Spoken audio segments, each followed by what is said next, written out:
friends, hope you all are doing well and staying safe. Welcome back to yet another video of the Football Mania to bring you all the latest news and exciting content from the world of football. In my previous video, I had mentioned that the strategic roadmap will be announced and presented by the All India Football Federation on 7th of January. However, this strategic roadmap is not a very small thing. This is looking at the long term. This is looking at India potentially participating in the FIFA World Cup after 72 years. Yes, my friends, that is how long back India was in the World Cup. That was in 1950. And if we look at this roadmap, I have a lot of things which I want to see in this near future, which can help India to at least have a chance to qualify for the FIFA World Cup. The first and foremost thing is that India needs to have more competitive matches at the grassroots level.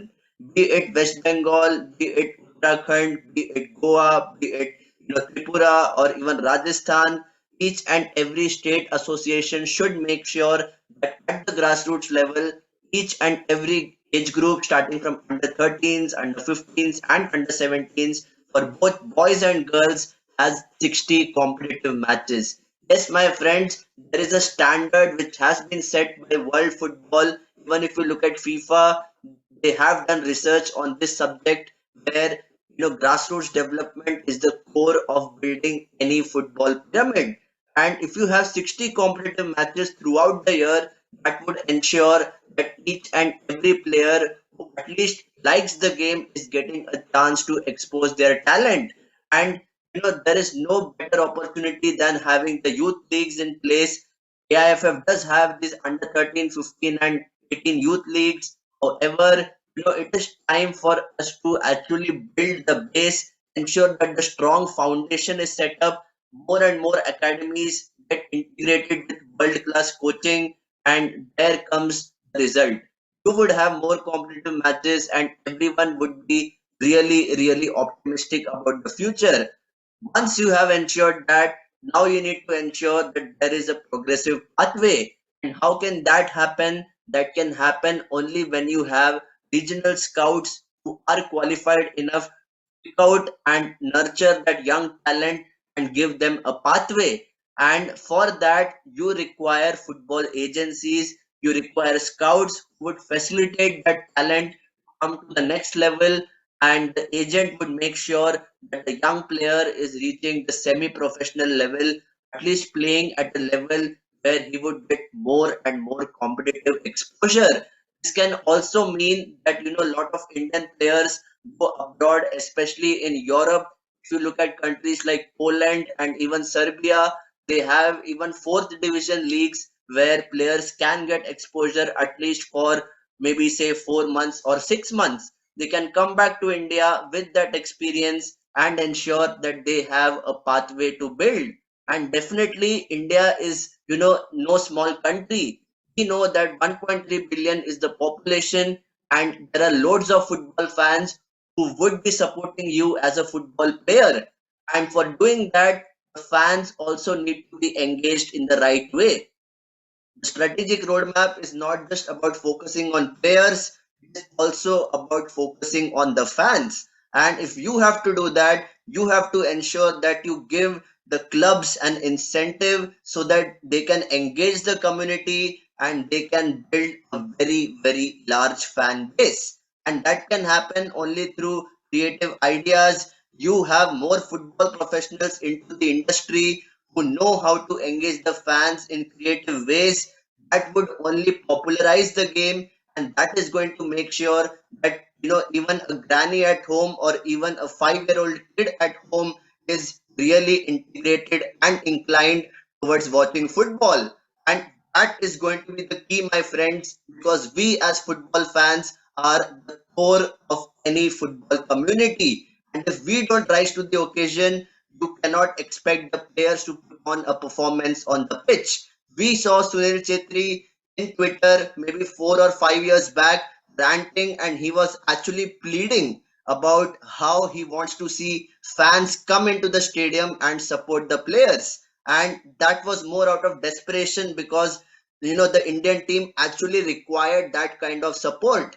And for the fans to come in at large numbers would require a dedicated fan engagement strategy. So the AIFF has its work cut out. They need to ensure that the fans are engaged, the players are engaged with more competitive matches. And talking about the third aspect, you would understand that women's football is the very, very important area which requires a lot of attention, not just in terms of more matches, but also in terms of more commercial investment.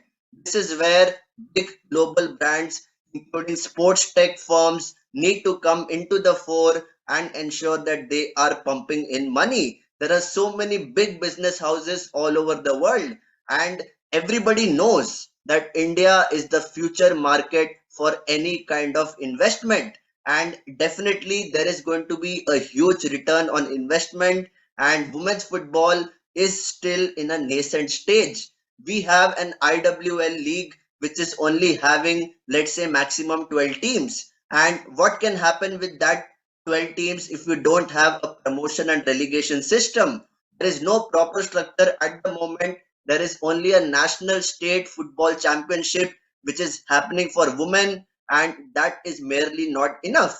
You would require a promotion relegation system, a structure which is much more compact. There is a progressive pathway even for players who are playing in the lower division, and they can look up to playing in the IWL.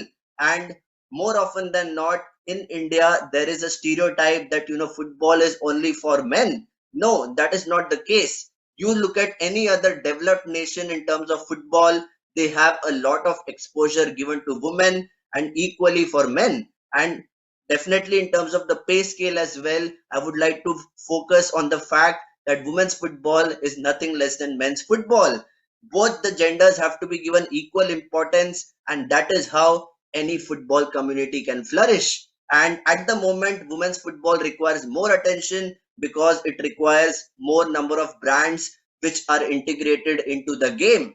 Talking about the fourth aspect, which can ensure a clear strategic roadmap, is the fact that we need to have quality coaches. Yes, my friends, this has been the clear focus area which is still not targeted, and we know that there are roughly only 15 to 20 AFC A license coaches in India. Do you think that India can qualify for the World Cup with just 15 AFC A license coaches? That is just impossible. You require a dedicated, data of at least 3,000 to 5,000 coaches who are working in India, if not more. You may even require even 10,000 or 15,000 coaches. Each and every state needs to have at least 1,000 coaches who can work on the grassroots level, at the state level, and can produce players in every nook and corner of the state. That is how any football community can flourish. You require that kind of people who have the know-how. They have to gain that experience of working with foreign coaches as well.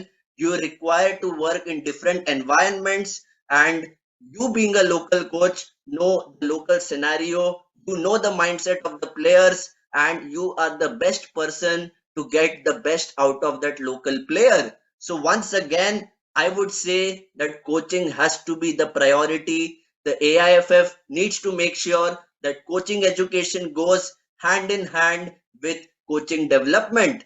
Yes, there is the continuous professional development program taking place, which is ensuring that coaches are up to the mark. However, AIFF also needs to make sure that every time coaches come to the fore, they are of really good standard. That is when we can expect a really good positive change for the development of Indian football. Last but not the least, we have been talking about the referees for so many months and years, and we have seen that the quality of refereeing is not up to the mark. Even the referees are critical for the development of the game. And just recently, AIFF hired the chief of referee development, that was a foreigner from UK, and I just feel that his presence will actually galvanize more and more referees from different parts of India to get into the game and prove their mettle. Because at the end of the day, each and every stakeholder is equally important for the development of Indian football. So, considering this strategic roadmap, I feel that these five focus areas have to be highlighted, have to be prioritized, and if that happens, that is going to be just a massive boost in terms of more commercial growth and in terms of engaging the football community in general. So, guys, this is my take on the strategic roadmap. I would love to know what do you think. If there are any points of difference, please let me know in the comment section. And if you like this video, please do me a favor, hit the like button and hit the subscribe button because I would be coming up with lot of content from the world of football. So until next time, stay safe and take care.